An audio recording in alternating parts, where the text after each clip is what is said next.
ਸਲੋਕ ਧੰਨ ਗੁਰੂ ਅੰਗਦ ਦੇਵ ਮਹਾਰਾਜ ਨੇ ਆਸਾ ਦੀ ਵਾਰ ਦੇ ਵਿੱਚ ਬਖਸ਼ਿਸ਼ ਕੀਤੇ ਨੇ। ਲਗਭਗ 1518 ਦੇ ਵਿੱਚ ਸਤਿਗੁਰੂ ਨਾਨਕ ਦੇਵ ਮਹਾਰਾਜ ਸ਼ੇਖ ਫਰੀਦ ਦੀ ਗੱਦੀ ਤੇ ਸ਼ੇਖ ਬ੍ਰਹਮ ਪੋਤਾ ਚੇਲਾ ਸੀ ਉਹਨਾਂ ਦਾ, ਪਾਕਪਟਨ ਸ਼ਹਿਰ ਦੇ ਵਿੱਚ ਗਏ ਸਨ। ਉੱਥੇ ਮਹਾਰਾਜ ਨੇ ਬਾਣੀ ਉਚਾਰਨ ਕੀਤੀ ਹੈ। ਪ੍ਰਾਰੰਭ ਕਰਨ ਤੋਂ ਪਹਿਲਾਂ ਆਓ ਸਾਰੀ ਸੰਗਤ ਅਰਦਾਸ ਬੇਨਤੀ ਕਰੋ। ਧੰਨ ਧੰਨ ਗੁਰੂ ਨਾਨਕ ਦੇਵ ਸਾਹਿਬ ਜੀ, ਧੰਨ ਧੰਨ ਗੁਰੂ ਗੋਬਿੰਦ ਸਿੰਘ ਸਾਹਿਬ ਮਹਾਰਾਜ, ਧੰਨ ਧੰਨ ਸਤਿਗੁਰੂ ਗ੍ਰੰਥ ਸਾਹਿਬ ਜੀ ਮਹਾਰਾਜ, ਧੰਨ ਧੰਨ ਗੁਰੂ ਤੇਗ ਬਹਾਦਰ ਸਾਹਿਬ ਮਹਾਰਾਜ ਸੱਚੇ ਪਾਤਸ਼ਾਹ ਆਸਾ ਦੀ ਵਾਰ ਦੇ ਅਰਥ ਵਿਚਾਰ ਪ੍ਰਾਰੰਭ ਕਰਨ ਲੱਗੇ ਹਾਂ। ਆਪ ਜੀ ਨੇ ਸਾਨੂੰ ਬੁੱਧੀ ਬਖਸ਼ਣੀ, ਮਿਹਰਾਂ ਭਰਿਆ ਹੱਥ ਰੱਖਣਾ, ਸੋਝੀ ਬਖਸ਼ਣੀ, ਤਾਂ ਕਿ ਰੋਜ਼ ਦਾ ਨਿਤਨੇਮ ਜੋ ਸਾਡਾ ਹੈ ਆਸਾ ਦੀ ਵਾਰ ਦਾ, ਇਹ ਸ਼ਰਵਣ ਕਰਦੇ ਅਰਥਾਂ ਦਾ ਗਿਆਨ ਰਹੇ। ਗੁਰੂ ਨਾਨਕ ਦੇਵ ਜੀ ਨੇ ਬੰਦੇ ਦੇ ਆਚਰਣ ਨੂੰ ਉੱਚਾ ਚੁੱਕਣ ਲਈ, ਸਹੀ ਮਾਰਗ ਤੇ ਸੰਸਾਰ ਨੂੰ ਲਾਉਣ ਲਈ ਆਸਾ ਦੀ ਵਾਰ ਬਖਸ਼ਿਸ਼ ਕੀਤੀ। ਸੋ ਮਹਾਰਾਜ ਜੀ ਮਿਹਰ ਕਰਨ ਆਪਣੇ ਤੇ। ਆਓ ਸਤਿਗੁਰੂ ਬਖਸ਼ਿਸ਼ ਕਰਦੇ ਨੇ, ਪਿਆਰ ਸਤਿਕਾਰ ਨਾਲ ਰਸਨਾ ਨੂੰ ਕਰੋ ਪਵਿੱਤਰ, ਗੱਜ ਕੇ ਆਖੋ ਸਤਨਾਮ ਸ੍ਰੀ ਵਾਹਿਗੁਰੂ ਸਾਹਿਬ ਜੀ, ਸਤਨਾਮ ਸ੍ਰੀ ਵਾਹਿਗੁਰੂ ਸਾਹਿਬ ਜੀ।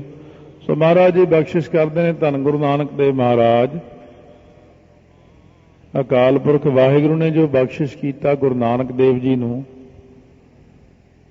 ਜਿੰਨਾ ਖਜ਼ਾਨਾ ਦਿੱਤਾ ਗੁਰੂ ਨਾਨਕ ਦੇਵ ਜੀ ਨੇ ਆਪਾਂ ਨੂੰ ਬਖਸ਼ਿਸ਼ ਕਰ ਦਿੱਤਾ। ਅੱਗੇ ਵਾਹਿਗੁਰੂ ਦੀ ਮਹਿਮਾ, ਇੱਕ ਓੰਕਾਰ, ਓੰਕਾਰ ਜੋ ਕੇਵਲ ਇੱਕੋ ਇੱਕ ਹੈ, ਸਰਬ ਵਿਆਪਕ ਹੈ, ਸਾਰਿਆਂ ਦਾ ਪ੍ਰਕਾਸ਼ਕ ਹੈ, ਜਿਹਦਾ ਹੋਰ ਕੋਈ ਸਾਨੀ ਨਹੀਂ, ਕੋਈ ਉਹਦੀ ਬਰਾਬਰਤਾ ਨਹੀਂ ਕਰ ਸਕਦਾ ਹੋਰ। ਸਤਨਾਮ, ਜਿਸ ਪਰਮੇਸ਼ਰ ਦਾ ਨਾਮ ਸਾਰਿਆਂ ਸਮਿਆਂ ਵਿੱਚ ਹੀ ਸੱਚਾ ਹੈ, ਤਿੰਨਾਂ ਕਾਲਾਂ ਵਿੱਚ ਸੱਚਾ ਹੈ। ਆਦ ਸੱਚ, ਜੁਗਾਦ ਸੱਚ, ਹੈ ਵੀ ਸੱਚ, ਨਾਨਕ ਹੋਸੀ ਵੀ ਸੱਚ। ਕਰਤਾ ਪੁਰਖ ਜੋ ਕਰਤਾ ਹੈ ਸਾਰੀ ਸ੍ਰਿਸ਼ਟੀ ਦਾ, ਪੁਰਖ ਜੋ ਪੂਰਨ ਹੈ, ਸ੍ਰਿਸ਼ਟੀ ਨੂੰ ਬਣਾ ਕੇ ਉਹਦੇ ਵਿੱਚ ਬੈਠਣ ਵਾਲਾ, ਵਿਆਪਕ ਰੂਪ ਵਿੱਚ, ਨਿਰਭਉ ਭੈ ਤੋਂ ਰਹਿਤ, ਡਰ ਨਹੀਂ ਕਿਸੇ ਦਾ, ਕਿਉਂਕਿ ਉਹਦੇ ਬਰਾਬਰ ਕੋਈ ਹੈ ਹੀ ਨਹੀਂ ਹੋਰ। ਜੇ ਕਿਸੇ ਨੂੰ ਡਰ ਨਾ ਹੋਵੇ ਕਿਸੇ ਦਾ ਤਾਂ ਉਹ ਦੂਜਿਆਂ ਨੂੰ ਮਾਰਦਾ। ਪਰ ਮਹਾਰਾਜ ਕਹਿੰਦੇ ਪਰਮੇਸ਼ਰ ਵਾਹਿਗੁਰੂ ਨਿਰਵੈਰ ਹਨ, ਉਹ ਕਿਸੇ ਨਾਲ ਵੈਰ ਨਹੀਂ ਕਰਦੇ ਹਨ, ਸਾਰਿਆਂ ਜੀਵਾਂ ਨਾਲ ਇੱਕੋ ਜਿਹਾ ਹੀ ਪਿਆਰ ਕਰਦੇ ਹਨ। ਚੀਟੀ ਤੇ ਕੁੰਚਰ ਅਸਥੂਲਾ, ਸਭ ਪਰ ਕਿਰਪਾ ਦ੍ਰਿਸ਼ਟ ਕਰ ਫੂਲਾ। ਕੀੜੀ ਤੋਂ ਲੈ ਕੇ ਹਾਥੀ ਤੱਕ ਹਰੇਕ ਜੀਵ ਨਾਲ ਇੱਕੋ ਜਿਹਾ ਪਿਆਰ ਹੈ, ਇੱਕੋ ਜਿਹਾ ਵਰਤਾਓ ਹੈ, ਕਿਉਂਕਿ ਵਾਹਿਗੁਰੂ ਕਹਿੰਦੇ ਨੇ ਮੇਰੇ ਨੇ। ਇਹ ਮੈਂ ਬਣਾਈ 84 ਲੱਖ ਜੂਨ, ਇਸ ਕਰਕੇ 84 ਲੱਖ ਨੂੰ ਪੈਦਾ ਕਰਨ ਵਾਲਾ, ਇਹਨੂੰ ਰੋਜੀ ਦੇਣ ਵਾਲਾ, ਇਹਨੂੰ ਮਾਰਨ ਵਾਲਾ ਮੈਂ ਆਪ ਹੀ ਹਾਂ। ਅਕਾਲ ਮੂਰਤ, ਕਾਲ ਹੁੰਦਾ ਮੌਤ, ਤੇ ਅਕਾਲ ਮੌਤ ਤੋਂ ਰਹਿਤ ਮੂਰਤ ਹਸਤੀ ਹੈ। ਮੌਤ ਤੋਂ ਰਹਿਤ ਸਰੂਪ ਹੈ ਉਹਦਾ ਵਾਹਿਗੁਰੂ ਦਾ। ਅਜੂਨੀ, ਜੋ ਜੂਨਾਂ ਦੇ ਵਿੱਚ ਨਹੀਂ ਆਉਂਦਾ, ਸਾਨੂੰ ਵੀ ਨਹੀਂ ਆਉਣ ਦਿੰਦੇ। ਜਿਨ੍ਹਾਂ ਨਾਲ ਮਿਲ ਜਾਈਏ ਜੇ ਸਤਿਗੁਰਾਂ ਨਾਲ, ਅਕਾਲ ਪੁਰਖ ਜੀ ਨਾਲ, ਸਾਨੂੰ ਵੀ ਆਪਣੇ ਵਰਗਾ ਹੀ ਬਣਾ ਲੈਣਗੇ। ਸਹਿ ਭੰਗ ਸੁਤੇ ਸਿੱਧੀ ਪ੍ਰਕਾਸ਼ ਹੈ, ਕਿਸੇ ਤੋਂ ਪ੍ਰਕਾਸ਼ ਲੈਣ ਦੀ ਜ਼ਰੂਰਤ ਨਹੀਂ, ਲੋੜ ਹੀ ਨਹੀਂ, ਕਿਉਂਕਿ ਆਪ ਤਾਂ ਪ੍ਰਕਾਸ਼ ਦਿੰਦੇ ਨੇ ਸਾਰਿਆਂ ਨੂੰ, ਤੇ ਆਪ ਨੇ ਕਿਸੇ ਤੋਂ ਕੀ ਪ੍ਰਕਾਸ਼ ਲੈਣਾ। ਇਹ ਸਾਰਾ ਸਰੂਪ ਦੀ ਜਿਹੜੀ ਪ੍ਰਾਪਤੀ ਹੈ ਗੁਰ ਪ੍ਰਸਾਦ। ਗੁਰਾਂ ਦੀ ਪ੍ਰਸਾਦ ਕਿਰਪਾ ਦਾ ਸਦਕਾ ਹੀ ਅਕਾਲ ਪੁਰਖ ਦੇ ਦਰਸ਼ਨ ਹੋ ਸਕਦੇ ਨੇ। ਮਹਾਰਾਜ ਦੀ ਮਿਹਰ ਦਾ ਸਦਕਾ ਹੀ ਦਰਸ਼ਨ ਹੋ ਸਕਦੇ ਨੇ। ਸੋ ਜਦੋਂ ਸ਼ੇਖ ਬ੍ਰਹਮ ਜੀ ਆਏ ਗੁਰੂ ਨਾਨਕ ਦੇਵ ਜੀ ਦੇ ਪਾਸ, ਸੋ ਮਹਾਰਾਜ ਨੇ ਬਚਨ ਕੀਤਾ। ਭਗਤ ਕਬੀਰ ਜੀ ਨੇ ਕਹਿੰਦੇ ਗੌੜੀ ਰਾਗ ਅੰਗੀਕਾਰ ਕੀਤਾ ਜ਼ਿਆਦਾ, ਸਿੱਧਾਂ ਨੇ ਰਾਮਕਲੀ ਰਾਗ ਨੂੰ ਅੰਗੀਕਾਰ ਕੀਤਾ। ਇਹ ਮਰਦਾਨਿਆਂ ਆਸਾਬੰਦ ਹੋ ਕੇ ਆਇਆ, ਬੜੀਆਂ ਆਸਾਂ ਲੈ ਕੇ ਸ਼ੇਖ ਬ੍ਰਹਮ ਮਿਲਿਆ। ਸੋ ਪਹਿਲਾਂ ਉਹਦਾ ਜਿਹੜਾ ਚੇਲਾ ਸੀ ਉਹ ਬਾਹਰ ਮਿਲਿਆ ਸੀ ਗੁਰੂ ਨਾਨਕ ਦੇਵ ਜੀ ਨੂੰ, ਸ਼ਹਿਰ ਤੋਂ ਬਾਹਰ। ਸੋ ਇਸ ਕਰਕੇ ਸ਼ੇਖ ਕਮਾਲ ਉਹਦਾ ਨਾਮ ਸੀ। ਉਹ ਸ਼ੇਖ ਕਮਾਲ ਜਦੋਂ ਆ ਕੇ ਮਿਲਿਆ, ਉਹਨੇ ਜਾ ਕੇ ਸ਼ੇਖ ਬ੍ਰਹਮ ਨੂੰ ਦੱਸਿਆ, ਤਾਂ ਇਹਨਾਂ ਦਾ ਮਿਲਾਪ ਹੋਇਆ ਸੀ। ਮਹਾਰਾਜ ਨੂੰ ਜਦੋਂ ਮਿਲਿਆ ਸੀ ਆ ਕੇ ਗੁਰੂ ਨਾਨਕ ਦੇਵ ਜੀ ਦੇ ਚਰਨਾਂ ਤੇ ਮੱਥਾ ਟੇਕਿਆ। ਮਹਾਰਾਜ ਨੇ ਰੱਬ ਦਾ ਭਗਤ ਹੋਣ ਕਰਕੇ, ਬਹੁਤਾ ਪ੍ਰੇਮੀ ਹੋਣ ਕਰਕੇ ਗਲਵੱਕੜੀ ਵਿੱਚ ਵੀ ਲਿਆ। ਆਓ ਭੈਣੇ ਗੱਲ ਮਿਲ ਹੈ ਅੰਕ ਸਹੇਲਣੀਆਂ, ਮਿਲ ਕੇ ਕਰਾਂ ਕਹਾਣੀਆਂ ਸੰਮਰਥ ਕੰਤਕੀਆਂ। ਇਹ ਸ਼ਬਦ ਵੀ ਉਚਾਰਨ ਕੀਤਾ। ਸੋ ਮਹਾਰਾਜ ਕਹਿੰਦੇ ਆਸਾਬੰਦ ਹੋ ਕੇ ਆਏ, ਇਸ ਕਰਕੇ ਆਸਾ ਰਾਗ ਦੇ ਵਿੱਚ ਬਾਣੀ ਉਚਾਰਨ ਕਰਦੇ ਆ। ਇਹ ਪੁਰਾਤਨ ਜਨਮ ਸਾਖੀ 'ਚ ਐਸਾ ਬਚਨ ਆਇਆ। ਆਸਾ ਮਹੱਲਾ ਪਹਿਲਾ। ਆਸਾ ਰਾਗ ਹੈ, ਪਹਿਲੇ ਪਾਤਸ਼ਾਹ ਗੁਰੂ ਨਾਨਕ ਦੇਵ ਜੀ ਦੀ ਬਾਣੀ ਹੈ। ਵਾਰ ਸ਼ਲੋਕਾਂ ਨਾਲ, ਸ਼ਲੋਕਾਂ ਦੇ ਨਾਲ ਹੈ ਵਾਰ। ਕਈ ਵਾਰਾਂ ਸ਼ਲੋਕਾਂ ਤੋਂ ਬਿਨਾਂ ਵੀ ਨੇ, ਇਸ ਕਰਕੇ ਉਚਾਰਨ ਕੀਤਾ ਕਿ ਇਹ ਸਿਰਲੇਖ ਗੁਰੂ ਅਰਜਨ ਦੇਵ ਜੀ ਦਾ ਹੈ। ਗੁਰੂ ਅਰਜਨ ਦੇਵ ਜੀ ਨੇ ਆਸਾ ਦੀ ਵਾਰ, ਪਹਿਲਾਂ ਤੇ ਆਸਾ ਦੀ ਵਾਰ ਪੌੜੀਆਂ ਦੇ ਰੂਪ ਵਿੱਚ ਹੀ ਸੀ। ਹੌਲੀ ਹੌਲੀ ਫਿਰ ਗੁਰੂ ਨਾਨਕ ਦੇਵ ਜੀ ਦੇ ਸਾਰੇ ਸ਼ਲੋਕ ਜਿਹੜੇ ਨੇ ਇਕੱਠੇ ਕਰਕੇ ਉਹਨਾਂ ਨੂੰ ਅਸਲ ਤਰਤੀਬ ਗੁਰੂ ਅਰਜਨ ਦੇਵ ਜੀ ਨੇ ਬਖਸ਼ੀ। ਫਿਰ ਮਹਾਰਾਜ ਜੀ ਨੇ ਗੁਰੂ ਅੰਗਦ ਦੇਵ ਜੀ ਦੇ ਸ਼ਲੋਕ ਨਾਲ ਰਲਦੇ ਮਿਲਦੇ ਵੀ ਇਹ ਆਸਾ ਦੀ ਵਾਰ ਦੇ ਵਿੱਚ ਬਖਸ਼ਿਸ਼ ਕੀਤੇ ਨੇ। ਸੋ ਇਸ ਤਰ੍ਹਾਂ ਚੌਥੇ ਪਾਤਸ਼ਾਹ ਦੀ ਬਾਣੀ ਵੀ ਮਹਾਰਾਜ ਨੇ ਹੁਕਮ ਕੀਤਾ ਹੈ ਕਿ ਸਤਿਗੁਰੂ ਜੀ ਦੇ ਜਿਹੜੇ ਛੰਦ ਨੇ, ਛੱਕੇ ਨੇ, ਹਰ ਅੰਮ੍ਰਿਤ ਭਿੰਨੇ ਲੋਇਣਾ, ਮਨ ਪ੍ਰੇਮ ਰਤਨਾ ਰਾਮ ਰਾਜੇ, ਕੀਰਤਨ ਵਾਸਤੇ ਇੱਕ ਸ਼ਬਦ ਨਾਲ ਪੜ੍ਹਨਾ। ਇਸ ਤਰ੍ਹਾਂ ਗੁਰੂ ਅਰਜਨ ਦੇਵ ਜੀ ਨੇ ਮਰਿਆਦਾ ਚਲਾਈ। ਆਪ ਜੀ ਬਚਨ ਫਰਮਾਉਂਦੇ ਨੇ ਵਾਰ ਸ਼ਲੋਕਾਂ ਨਾਲ ਹੈ ਭਾਈ। ਵਾਰ ਕਹਿੰਦੇ ਨੇ ਪੌੜੀਆਂ ਨੂੰ, ਸ਼ਲੋਕ ਨਾਲ ਉਚਾਰਨ ਕੀਤੇ ਨੇ। ਸ਼ਲੋਕ ਵੀ ਮਹੱਲੇ ਪਹਿਲੇ ਕੇ ਲਿਖੇ, ਪਹਿਲੇ ਪਾਤਸ਼ਾਹ ਦੇ ਸ਼ਲੋਕ ਲਿਖੇ ਨੇ, ਕਿਉਂਕਿ ਪੌੜੀਆਂ ਪਹਿਲੇ ਪਾਤਸ਼ਾਹ ਦੀਆਂ, ਇਸ ਕਰਕੇ ਸ਼ਲੋਕ ਵੀ ਉਹਨਾਂ ਦੇ ਨੇ। ਪਰ 15 ਸ਼ਲੋਕ ਗੁਰੂ ਅੰਗਦ ਦੇਵ ਜੀ ਦੇ ਨੇ।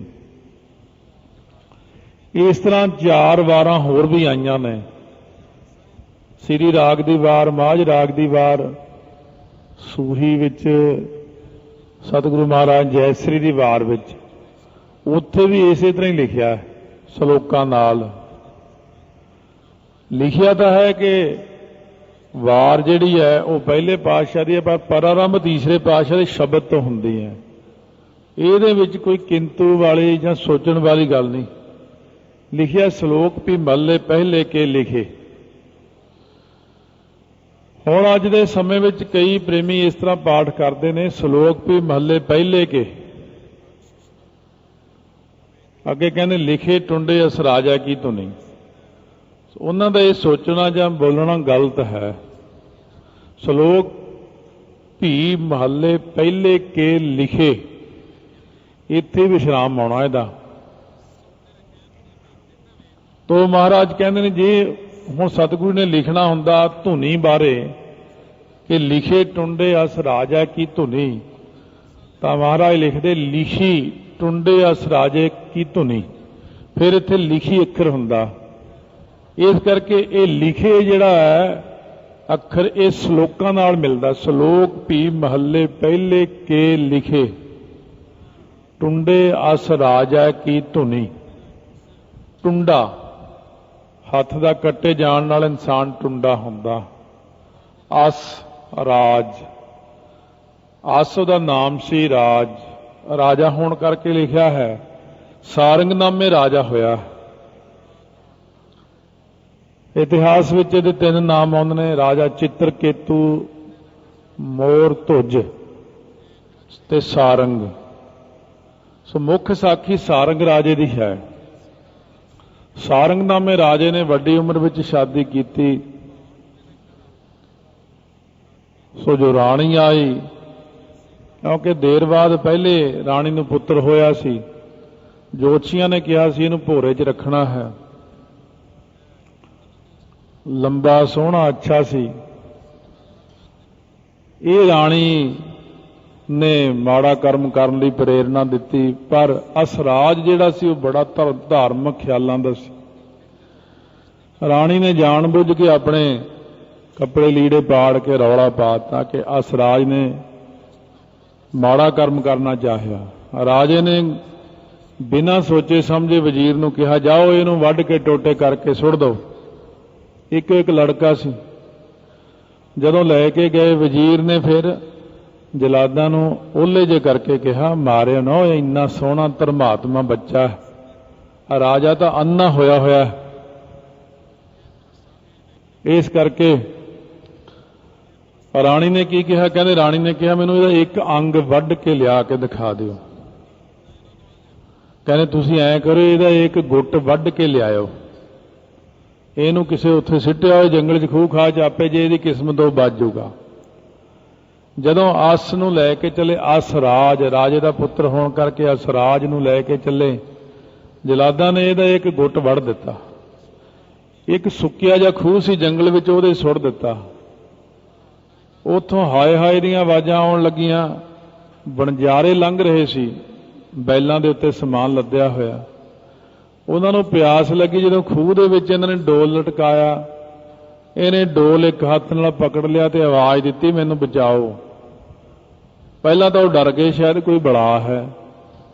ਜਦੋਂ ਵੱਡੇ ਸਰਦਾਰ ਨੂੰ ਦੱਸਿਆ, ਉਹ ਕਹਿੰਦੇ ਬਈ ਕੋਈ ਬੰਦਾ ਡਿੱਗਿਆ ਹੈ, ਕੱਢੋ ਉਹਨੂੰ ਬਾਹਰ। ਦੇਖਿਆ ਤੇ ਅਸਰਾਜ ਕੱਢਿਆ, ਬੜਾ ਸੁੰਦਰ ਹੈ। ਮੋਹਿਤ ਹੋ ਗਏ। ਪੱਟੀ ਕੀਤੀ ਇਹਦੀ, ਇਹਨੂੰ ਨਾਲ ਲਈ ਫਿਰਦੇ ਰਹੇ। ਅਗਲੇ ਅਗਲੇ ਅਗਲੇ ਕਈ ਪਿੰਡਾਂ ਵਿੱਚ ਦੀ ਲੰਘਦੇ ਆ। ਇੱਕ ਧੋਬੀ ਨੇ ਦੇਖਿਆ ਵੀ ਇਹ ਬੱਚਾ ਇਹਨਾਂ ਦਾ ਲੱਗਦਾ ਨਹੀਂ। ਕਹਿੰਦਾ ਕਿਉਂ ਵੀ ਵੇਚਣਾ? ਕਹਿੰਦੇ ਹਾਂ ਜੀ। ਸੋ ਕੁਝ ਪੈਸੇ ਪੁਰਾਣੇ ਸਮੇਂ ਦੇ ਵਿੱਚ 2000 ਰੁਪਈਆ ਬਹੁਤ ਹੁੰਦਾ ਸੀ, ਉਹਨਾਂ ਦੇ ਕੇ ਇਹਨੇ ਖਰੀਦ ਲਿਆ। ਧੋਬੀ ਨੇ ਕੱਪੜੇ ਧੋਣੇ ਸ਼ੁਰੂ ਕਰ ਦਿੱਤੇ, ਆਪਣਾ ਮਤਬੰਨਾ ਪੁੱਤ ਬਣਾਇਆ ਭਈ ਚਲੋ, ਕਿਉਂਕਿ ਉਹਦੇ ਔਲਾਦ ਨਹੀਂ ਸੀ। ਰੋਜ਼ ਹੁਣ ਧੋਬੀ ਦੇ ਕੱਪੜੇ ਲੈ ਕੇ ਬਲਦ ਦੇ ਉੱਤੇ ਰੱਖ ਕੇ ਇਹ ਸਵੇਰੇ 6 ਵਜੇ ਨਦੀ ਕਿਨਾਰੇ ਜਾਂਦਾ ਸੀ। ਇੱਕ ਦਿਨ ਰਾਤ ਨੂੰ ਰਾਜਾ ਮਰ ਗਿਆ ਉਸ ਨਗਰੀ ਦਾ। ਹੁਣ ਪਹਿਲਿਆਂ ਜ਼ਮਾਨੇ 'ਚ ਦਰਵਾਜ਼ੇ ਹੁੰਦੇ ਸੀ ਚਾਰੇ ਪਾਸੇ, ਸ਼ਹਿਰ ਦੇ ਚਾਰੇ ਪਾਸੇ ਕੰਧ ਕੱਢ ਕੇ ਬੜੇ ਬੜੇ ਦਰਵਾਜ਼ੇ, ਸ਼ੇਰਾਂ ਵਾਲਾ gate, Lahori gate, Sirhindi gate ਜਿਵੇਂ ਇੱਥੇ ਬਣਾਏ ਹੋਏ, ਤਾਂ ਕਿ ਅੰਦਰ ਕੋਈ ਡਾਕੂ, ਕੋਈ ਜਾਨਵਰ, ਕੋਈ ਦੁਸ਼ਮਣ ਨਾ ਆ ਸਕੇ। फैसला यह होया कि जेड़ा आके पहला ये दरवाजा खोल लवेगा, ताला खोल लवेगा, उसे नूं राजगद्दी ते बिठा देंगे। जिहदे मत्थे ते राज लिखिया हुंदा है उहनूं भावें खूह 'च सिट दिओ तां भी राज करदा। जिहदे नहीं लिखिया हुंदा उहनूं जिन्ना मर्जी बार बार गद्दी ते बिठाओ, तिलक तिलक के थल्ले डिगदा। जदों असराज ने जाके देखिया, सवेरे सवेरे मूँह नेरा जिहा सी, टुंडे हथ नाल जदों इहने जिंदे नूं हथ लाया, क्योंकि पिछले जन्म की कमाई करके ही राजा बनता, पहला साधु ही हुंदा। वो इन्नी बख्शिश सी महाराज की कि इहदा टुंडा हथ लगदी जिंदा खुल गया। दरबारी लोके बैठे सी, उन्होंने झाटे नूं पकड़ लिया, पकड़ के इशनान करा के शाही पोशाके पहना के उत्थे बिठाता गद्दी ते। कुछ समा लंघ गया, वड्डा होया। सारंग रामा, सारंग जिहड़ा राजा सी, ये ऐशो इशरत विच जीवन बतीत करदा सी। ये मतरेई मां भी सी, 2-4 राणियां होण करके ਇਹ ਅਸਰਾਜ ਦੇ ਦੋ ਭਰਾ ਹੋਰ ਵੀ ਸੀ, ਖਾਨ ਤੇ ਸੁਲਤਾਨ। ਇੱਕ ਸਰਦੂਲ ਰਾਏ ਸੀਗਾ, ਇੱਕ ਸੁਲਤਾਨ ਰਾਏ ਵੀ ਸੀਗਾ। ਤੇ ਇਸ ਤਰੀਕੇ ਨਾਲ ਸਾਰੰਗ ਦੇ ਰਾਜ ਵਿੱਚ ਕਾਲ ਪੈ ਗਿਆ, ਕਣਕ ਖਤਮ ਹੋ ਗਈ, ਆਟਾ ਖਤਮ ਹੋ ਗਿਆ, ਲੋਕ ਭੁੱਖੇ ਮਰਨ ਲੱਗੇ। ਜਦੋਂ ਗੁਆਂਢੀ ਰਾਜੇ ਕੋਲ ਵਜ਼ੀਰ ਨੂੰ ਭੇਜਿਆ, ਵਜ਼ੀਰ ਨੇ ਜਾ ਕੇ ਦੇਖਿਆ, ਇਹਨੇ ਬੜੇ ਮਾਣ ਆਦਰ ਕੀਤਾ ਵੀ ਆਓ ਜੀ, ਜੀਆਂ ਨੂੰ ਕਣਕ ਵੀ ਫ੍ਰੀ ਦੇਤੀ, ਕੋਈ ਪੈਸਾ ਨਾ ਲਿਆ। ਕਹਿੰਦੇ ਇਹ ਬੰਦਾ ਕੌਣ ਹੈ? ਜਦੋਂ ਵਜ਼ੀਰ ਨੇ ਦਿਮਾਗ ਤੇ ਵਜਨ ਪਾ ਕੇ ਸੋਚਿਆ ਵੀ ਦੇਖਿਆ ਲੱਗਦਾ, ਕਹਿੰਦਾ ਤੂੰ ਕਿਤੇ ਅਸਰਾਜ ਤਾਂ ਨਹੀਂ? ਕਹਿੰਦੇ ਹਾਂ ਜੀ। ਉਹ ਗਲਵੱਕੜੀ 'ਚ ਲੈ ਲਿਆ, ਬੜਾ ਖੁਸ਼ ਹੋਇਆ, ਕਹਿੰਦਾ ਤੂੰ ਜਿਉਂਦਾ, ਤੂੰ ਰਾਜ ਕਰਦਾ, ਬੜੀ ਖੁਸ਼ੀ ਹੈ। ਤੇਰੇ ਪਿਤਾ ਨੂੰ ਤੇਰੇ ਜਾਣ ਤੋਂ ਬਾਅਦ ਪਤਾ ਲੱਗਿਆ ਕਿ ਰਾਣੀ ਮਾੜੀ ਖਿਆਲਾਂ ਦੀ ਹੈ, ਬੜਾ ਪਛਤਾਇਆ ਸੀ ਤੇਰਾ ਪਿਤਾ, ਚੱਲ ਮੈਂ ਤੈਨੂੰ ਮਿਲਾਵਾਂ। ਜਦੋਂ ਜਾ ਕੇ ਸਾਰੰਗ ਨੂੰ ਮਿਲਾਇਆ, ਰਾਜੇ ਨੂੰ ਬੜਾ ਸਤਿਕਾਰ ਦਿੱਤਾ ਉਹਨੇ ਕਿਹਾ ਪੁੱਤਰ, ਜਿਹੜੇ ਖਾਨ ਤੇ ਸੁਲਤਾਨ ਤੇਰੇ ਭਰਾ ਨੇ ਮਤਰੇ, ਇਹ ਤਾਂ ਸਾਰਾ ਦਿਨ ਐਸ਼ੋ ਇਸ਼ਰਤ ਨੇ, ਤੇ ਮੈਂ ਚਾਹੁੰਦਾ ਕਿ ਰਾਜ ਤੂੰ ਹੀ ਲੈ ਲੈ, ਤੂੰ ਹੀ ਰਾਜ ਕਰ। ਉਹ ਕਹਿੰਦੇ ਠੀਕ ਹੈ ਪਿਤਾ ਜੀ। ਬੜੀ ਸ਼ਾਨੋ ਸ਼ੌਕਤ ਨਾਲ ਆਪਣੀਆਂ ਫੌਜਾਂ ਲੈ ਕੇ ਜਦੋਂ ਰਾਜ ਲੈਣ ਲਈ ਆਇਆ, ਸਰਦੂਲ ਰਾਏ ਨੂੰ ਬੜੀ ਇਹ ਗੱਲ ਦੀ ਔਖਿਆਈ ਹੋਈ ਵੀ ਰਾਜ ਗੱਦੀ ਦਾ ਮਾਲਕ ਤਾਂ ਮੈਂ ਬਣਨਾ ਸੀ। ਉਹਨੇ ਸੁਲਤਾਨ ਰਾਏ ਨੂੰ ਨਾਲ ਲੈ ਕੇ ਅਸਰਾਜ ਤੇ ਹਮਲਾ ਕਰ ਦਿੱਤਾ। ਅਸਰਾਜ ਨੇ ਬੜੀ ਬਹਾਦਰੀ ਨਾਲ ਜੰਗ ਲੜ ਕੇ ਇਹਨਾਂ ਨੂੰ ਮਾਰ ਕੇ ਭਜਾ ਦਿੱਤਾ, ਕੈਦ ਕਰ ਲਿਆ, ਵਿੱਚੋਂ ਅੱਧਿਆਂ ਨੂੰ ਕੈਦ ਕੀਤਾ। ਫਿਰ ਇਹ ਆਪਣੇ ਰਾਜ ਤੇ ਬੈਠ ਕੇ ਧਰਮ ਦਾ ਰਾਜ ਕੀਤਾ। ਇਹਨੇ ਧਰਮੀ ਰਾਜਾ, ਨਿਆਂਕਾਰੀ ਰਾਜਾ, ਅੱਛਾ ਰਾਜਾ ਹੋਣਾ ਬਹੁਤ ਅੱਛਾ ਹੈ। ਸੋ ਜਦੋਂ ਮਹਾਰਾਜ ਨੇ ਫਿਰ ਬਾਣੀ ਉਚਾਰਨ ਕੀਤੀ, ਉਦੋਂ ਇਹ 9 ਧੁਨਾਂ 9 ਵਾਰਾਂ ਦੇ ਵਿੱਚ 22 ਵਾਰਾਂ ਵਿੱਚੋਂ ਬਖਸ਼ਿਸ਼ ਹੋਈਆਂ ਨੇ। ਪੰਥ ਅੰਦਰ ਵਿਚਾਰ ਹੈ ਕਿ ਵਾਰਾਂ 9 ਧੁਨਾਂ 6ਵੇਂ ਪਾਤਸ਼ਾਹ ਨੇ ਚੜਾਈਆਂ ਨੇ। 5ਵੇਂ ਪਾਤਸ਼ਾਹ ਦਾ ਵੀ ਜ਼ਿਕਰ ਕਰਦੇ ਨੇ ਲਿਖਾਰੀ। ਸੋ ਕਈ ਗੱਲਾਂ ਐਸੀਆਂ ਹੁੰਦੀਆਂ ਨੇ ਜਿਹੜੀਆਂ ਵਿਚਾਰ ਅਧੀਨ ਹੀ ਤੁਰੀਆਂ ਆਉਂਦੀਆਂ ਨੇ। ਹਲੇ ਪੂਰੀ ਖੋਜ ਚਾਲੂ ਹੈ, ਸਮਾਂ ਪਾ ਕੇ ਪਤਾ ਲੱਗੇਗਾ। ਪਰ ਜਿਹੜੀ ਗੱਲ ਆਉਂਦੀ ਮਹਾਂਪੁਰਸ਼ਾਂ ਦੀ ਸੰਪਰਦਾਈ, ਉਹਨਾਂ ਦੀ ਪੱਕੀ ਮੋਹਰ ਹੀ ਹੁੰਦੀ ਹੈ। ਉਹਨਾਂ ਨੂੰ ਪੁੱਛਿਆ ਇਹ ਵਾਰਾਂ 9 ਧੁਨਾਂ ਕਿਹਨੇ ਚੜਾਈਆਂ? ਉਹ ਕਹਿੰਦੇ ਇਹ 6ਵੇਂ ਪਾਤਸ਼ਾਹ ਨੇ ਚੜਾਈਆਂ ਨੇ। ਗੁਰਬਿਲਾਸ ਪਾਤਸ਼ਾਹੀ 6ਵੀਂ ਵਿੱਚ ਤਾਂ ਇਹੀ ਲਿਖਿਆ ਹੋਇਆ ਹੈ। ਔਰ ਵਿਦਵਾਨਾਂ ਨੇ ਖੋਜ ਵੀ ਕੀਤੀ, ਜਿਹੜੇ ਸਰੂਪ ਦੇ ਵਿੱਚ ਇਸ ਤਰ੍ਹਾਂ ਕਰਕੇ ਲਿਖਿਆ ਹੈ ਟੁੰਡੇ ਅਸਰਾਜਾ ਕੀਤਨੀ, ਉਹ ਕਰਤਾਰਪੁਰ ਸਾਹਿਬ ਦੇ ਵਿੱਚ ਬੀੜ ਮਹਾਰਾਜ ਦਾ ਸਰੂਪ ਜਿਹੜਾ ਪਿਆ ਹੈ ਧੀਰ ਮੱਲੀਆਂ ਕੋਲੇ, ਉਹਦੇ ਵਿੱਚ ਜਿੱਥੇ ਇਹ ਟੁੰਡੇ ਅਸਰਾਜਾ ਕੀ ਧੁਨੀ ਇਹਨਾਂ ਅੱਖਰ ਬੜੀ ਬਰੀਕ ਕਲਮ ਨਾਲ ਵਿੱਚ, ਜਿਵੇਂ ਆਪਾਂ ਖਾਲੀ ਜਿਹਾ ਥਾਂ ਦੇ ਕੇ ਛੋਟੇ ਛੋਟੇ ਅੱਖਰਾਂ ਵਿੱਚ ਪੂਰੀ ਕਰਦੇ ਆ ਨਾ ਚੀਜ਼, ਇਸ ਤਰ੍ਹਾਂ ਲਿਖਿਆ ਹੋਇਆ ਹੈ। ਹੁਣ ਉਹ ਕਹਿੰਦੇ ਨੇ ਇਹ ਭਾਈ ਗੁਰਦਾਸ ਦੀ ਲਿਖਾਈ ਹੈ, ਪਰ ਭਾਈ ਗੁਰਦਾਸ ਨੂੰ ਛੋਟੇ ਅੱਖਰਾਂ 'ਚ ਲਿਖਣ ਦੀ ਲੋੜ ਕੀ ਸੀ? ਬਾਅਦ ਵਿੱਚ ਹੀ ਲਿਖਿਆ ਜਾਪਦਾ ਹੈ। ਸੋ ਇਸ ਕਰਕੇ 9 ਧੁਨਾਂ 6ਵੇਂ ਪਾਤਸ਼ਾਹ ਮਹਾਰਾਜ ਨੇ ਚੜਾਉਣਾ ਕੀਤੀਆਂ। ਫਿਰ ਵੀ ਹਲੇ ਖੋਜ ਦੀ ਲੋੜ ਹੈ, ਇਹ ਆਪਣਾ ਵਿਸ਼ਾ ਨਹੀਂ। ਪਰ ਆਪਾਂ ਤਾਂ ਇੰਨੀ ਗੱਲ ਸੀ ਕਿ ਟੁੰਡੇ ਅਸ ਰਾਜਾ ਕੀ ਧੁਨੀ ਦਾ ਮਤਲਬ ਕੀ ਹੈ। ਮਹਾਰਾਜ ਨੇ ਉਹਦੀ ਧੁਨ ਦੇ ਉੱਤੇ ਫਿਰ ਢਾਡੀ ਸਿੰਘਾਂ ਨੂੰ ਗਾਉਣ ਦਾ ਹੁਕਮ ਕੀਤਾ। ਨੱਥੇ ਤੇ ਅਬਦੁੱਲੇ ਨੂੰ ਕਿਹਾ ਟੁੰਡੇ ਅਸ ਰਾਜੇ ਦੀ ਧੁਨੀ ਸੁਣਾ। ਜਿਵੇਂ ਜਿਵੇਂ ਉਹਨਾਂ ਨੇ ਧਾਰਮਿਕ ਦਾ ਰਾਜ ਕੀਤਾ, ਜਿਵੇਂ ਜੰਗ ਕੀਤਾ, ਸ਼ਰਦੂਲ ਰਾਏ ਨਾਲ ਜੰਗ ਕੀਤਾ, ਉਹ ਜਿਹੜੇ ਨੇ ਆਪਣੇ ਯੋਧੇ ਸੂਰਮੇ, ਤਾਂ ਕਿ ਅਸੀਂ ਆਪਣੇ ਫੌਜ ਨੂੰ ਧਾਰਮਿਕ ਵੀ ਬਣਾਉਣਾ ਹੈ ਅਤੇ ਇਹਨਾਂ ਨੂੰ ਯੋਧੇ ਵੀ ਬਣਾਉਣਾ ਹੈ। ਇਸ ਕਰਕੇ ਮਹਾਰਾਜ ਜੀ ਨੇ ਵਾਰਾਂ ਚੜਾਈਆਂ। ਆਓ ਗੁਰੂ ਨਾਨਕ ਦੇਵ ਮਹਾਰਾਜ ਸੱਚੇ ਪਾਤਸ਼ਾਹ ਸ਼ੇਖ ਬ੍ਰਹਮ ਨੂੰ ਉਪਦੇਸ਼ ਕਰ ਰਹੇ ਨੇ। ਸ਼ਲੋਕ ਮਹੱਲਾ ਪਹਿਲਾ। ਬਲਿਹਾਰੀ ਗੁਰ ਆਪਣੇ ਦਿਉਹਾੜੀ ਸਦਵਾਰ। ਬਲਿਹਾਰੀ ਆਪਣੇ ਗੁਰੂ ਤੋਂ, ਭਈ ਆਪਣੇ ਗੁਰਾਂ ਤੋਂ ਮੈਂ ਬਲਿਹਾਰ ਜਾਵਾਂ।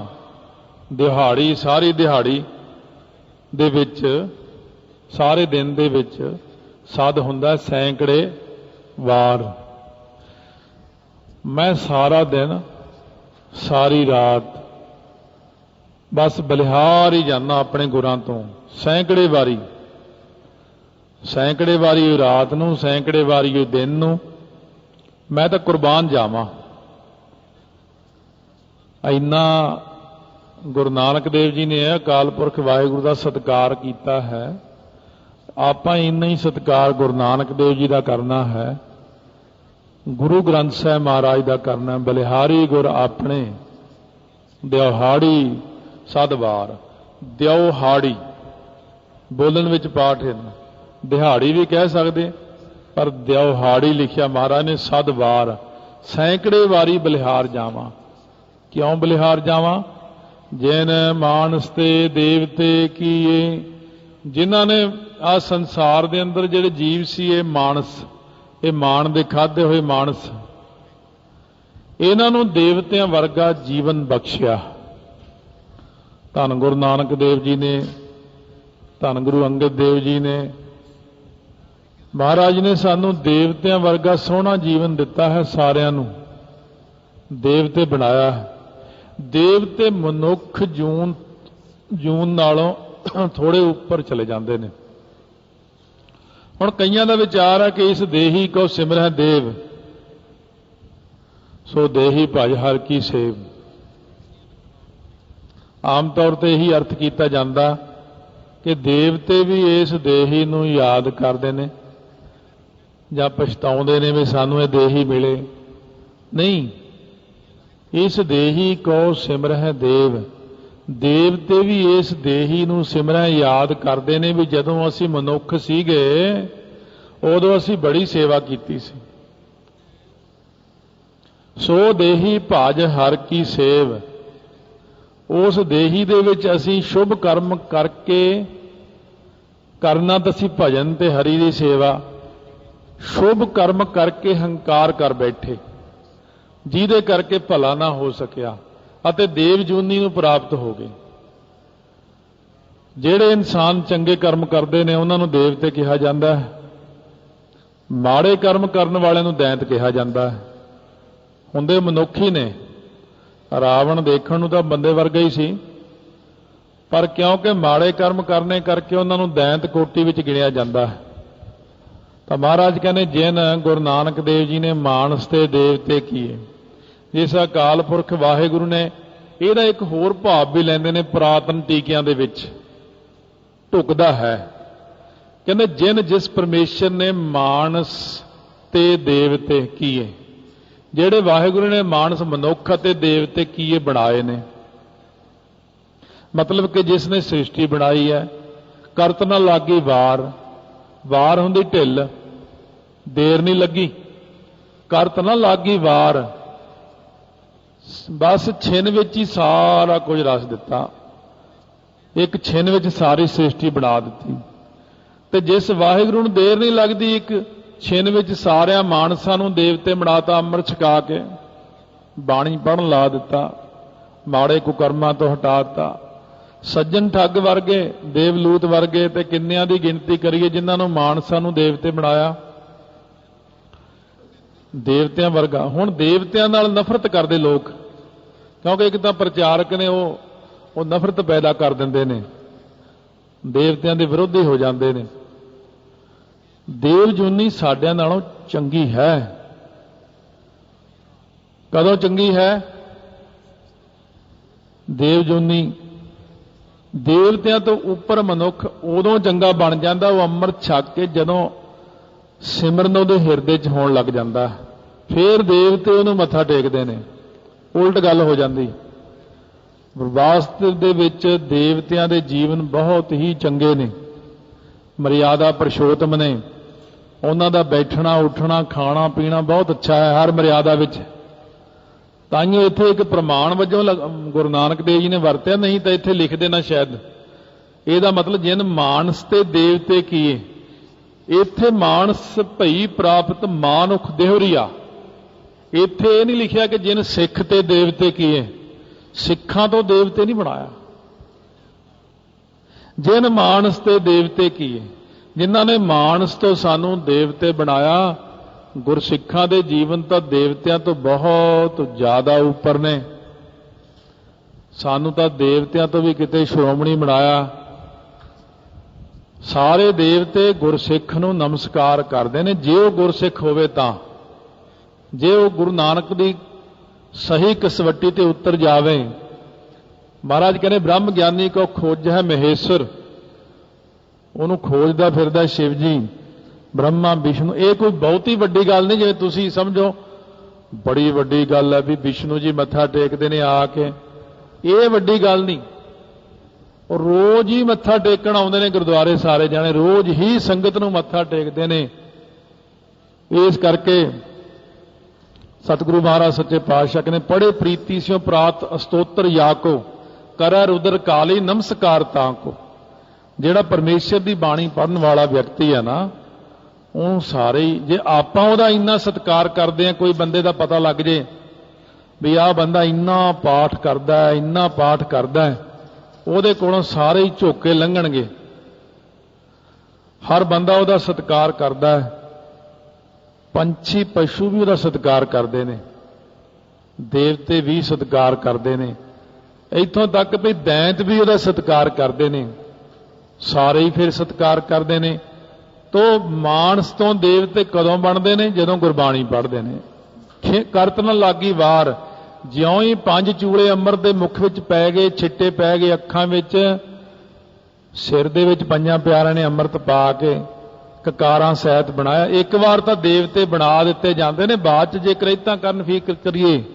ਮਹਾਰਾਜ ਕਹਿੰਦੇ ਇੱਕ ਵਾਰ ਤਾਂ ਦੇਵਤਿਆਂ ਵਰਗੇ ਜੀਵਨ ਬਣਾਏ ਗੁਰਸਿੱਖਾਂ ਦੇ।